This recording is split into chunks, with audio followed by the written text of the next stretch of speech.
حضرت امام جعفر صادق رضی اللہ عنہ کو ایصال ثواب کرنے کے لیے محفل کا انعقاد کیا جاتا ہے، اور اس محفل کا جو نام معروف ہے عوام میں، اس کو کنڈے کہا جاتا ہے۔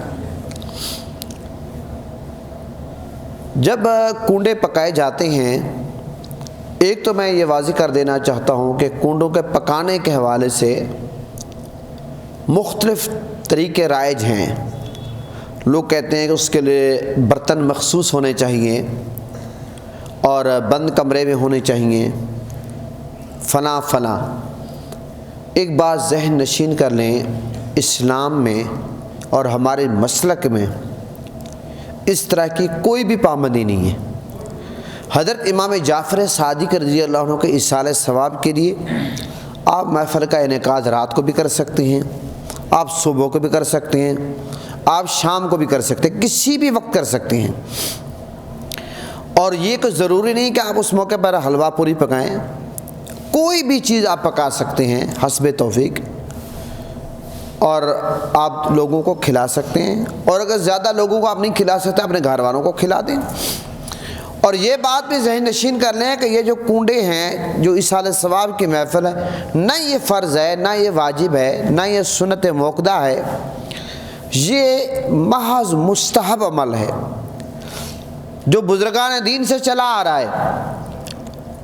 اب آپ کہیں گے مستحب کیا ہے؟ مستحب اس کو کہتے ہیں کہ جس کو کرے ثواب ہے، نہ کرنے پہ گناہ نہیں ملتا۔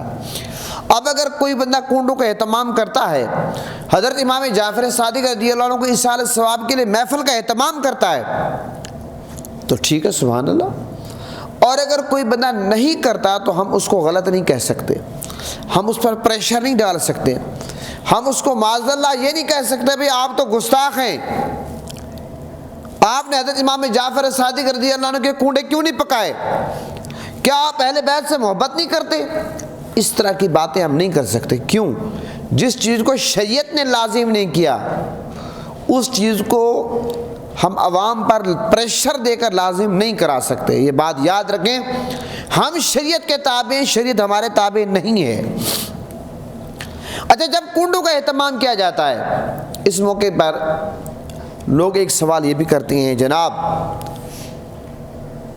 کیونکہ حضرت امیر معاویہ رضی اللہ عنہ کا یوم وصال ایک تاریخ کے مطابق 22 یہ ہے رجب کو ہے، تو بعض لوگ کہتے ہیں کہ جناب آپ جب یہ کنڈوں کا اہتمام کرتے ہیں 22 رجب کو، آپ حضرت امیر معاویہ کے وصال پر خوشی کرتی ہیں۔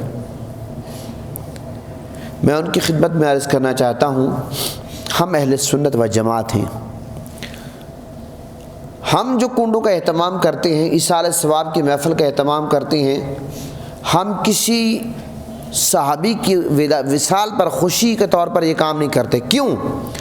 ہمارا یہ عقیدہ ہے کہ جتنے بھی صحابہ کرام ہیں وہ قابل احترام ہیں۔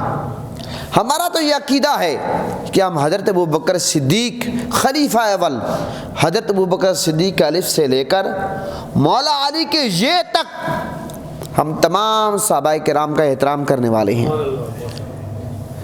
اللہ کے فضل و کرم سے ہم کسی صحابی کے گستاخ نہیں ہیں، ہم سب کا احترام کرنے والے ہیں، لہٰذا ہم پر یہ الزام کوئی نہیں دے سکتا۔ ہاں، اگر کوئی بندہ اس نقطہ نظر کے تحت اس نیت سے کنڈوں کا اہتمام کرتا ہے تو وہ جانے، اس کا خدا جانے، اس کو حساب دینا پڑے گا دنیا میں بھی قبر میں بھی، کیونکہ ہم تو سب کو ماننے والے ہیں، ہماری یہ نیت نہیں ہے۔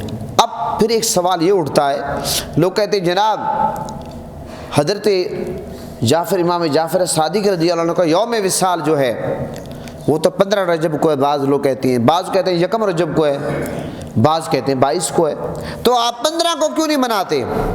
میں عرض کروں گا کہ جو 15 کو منانا چاہتے ہیں 15 کو منا لیں، لیکن زیادہ تر جو عوام میں ایک تاریخ، ایک ڈیٹ مشہور ہے، وہ کون سی ہے؟ وہ 22 رجب ہے، تو اس لیے 22 رجب کو اہتمام کیا جاتا ہے۔ ادروائز اگر کوئی 15 رجب کو کرنا چاہے ہم اس کو بھی منع نہیں کرتے۔ تو یہ جو کنڈے ہیں یہ محض ایصال ثواب کی ایک محفل ہے، ایصال ثواب سے ہٹ کر اہل سنت میں اس کی کوئی اور حقیقت نہیں ہے، یہ میں واضح کر دینا چاہتا ہوں، اس کے سوا اس کی کوئی حقیقت نہیں۔ اب بعض لوگ کہتے ہیں جناب جس چیز پر غیر اللہ کا نام آ جائے وہ چیز حرام ہو جاتی ہے، یہ بھی یہ لوگوں کی دلیل ہے۔ اچھا ہم کہتے ہیں کیوں؟ کہتے ہیں دیکھیں جب آپ کنڈے پکاتے ہیں، آپ کہتے ہیں امام جعفر صادق رضی اللہ عنہ کے کنڈے ہیں، میں عرض کروں گا کہ جناب یہ جو آپ کی دلیل ہے کہ جس چیز پر غیر اللہ کا نام آ جائے وہ حرام ہو جاتی ہے، یہ بات غلط ہے۔ کیوں؟ اگر آپ یہ دلیل دیں گے پھر تو کوئی چیز بچے گی نہیں، ہر چیز حرام ہو جائے گی۔ مثال کے طور پر کہتے ہیں فلاں کا گھر ہے، فلاں کی گاڑی ہے، فلاں کا دفتر ہے، کہتے نہیں کہتے؟ یہاں تک کہ مسجدوں کا بھی نام رکھے ہوئے ہیں، ایسا ہے یا نہیں ہے؟ اچھا پھر بھی اگر کسی کو یقین آئے تو ایک بات میں سناؤں گا تو یقیناً آپ کو بات سمجھ آ جائے گی۔ یہ بات، ایک مولانا صاحب تھے، وہ کہیں تقریر کرنے گئے اور نے خوب تقریر اس پر جھاڑ دی کہ جناب جس چیز پر غیر اللہ کا نام آ جائے وہ حرام ہو جاتی ہے۔ اچھا جب وہ گھر واپس آتے ہیں تو حضور غوث پاک شیخ عبد القادر جیلانی رضی اللہ عنہ کے غلام، غوث پاک سے محبت کرنے والے خاتون، اس نے 11ویں شریف کی کھیر پکائی ہوئی تھی، اس نے اپنے شوہر مولانا صاحب کو کھیر پیش کی، حضرت یہ کھیر تناول فرمائے۔ تو مولانا صاحب نے کہا میں تو ابھی تقریر کر کے آیا ہوں، جس چیز پر غیر اللہ کا نام آ جائے وہ حرام ہو جاتی ہے۔ وہ جو خاتون تھی وہ غوث پاک کی غلام تھی، وہ بڑی سمجھدار تھی، وہ حاضر دماغ تھی، وہ کہنے لگی ارے مولانا یہ آپ کیا کہہ رہے ہیں، جس چیز پر غیر اللہ کا نام آ جائے وہ حرام ہو جاتی ہے؟ پھر تو میں بھی آپ پر حرام ہو گئی ہوں، کیونکہ لوگ مجھے اللہ کی بیوی تو نہیں کہتے، اللہ تو بیوی سے پاک ہے، لوگ تو مجھے مولانا کی بیوی کہتے ہیں۔ تو اس وقت وہ مولانا کو بات سمجھ آئی۔ محترم حضرات، اعتراض کرنے سے پہلے سوچنا چاہیے، کسی پر سوال اٹھانے سے پہلے سوچنا چاہیے، کہیں یہ اعتراض ہم پہ تو نہیں فٹ ہو جائے گا، سوچنا چاہیے۔ اب اس لیے تو بزرگ کہتے ہیں پہلے تولو بعد میں بولو۔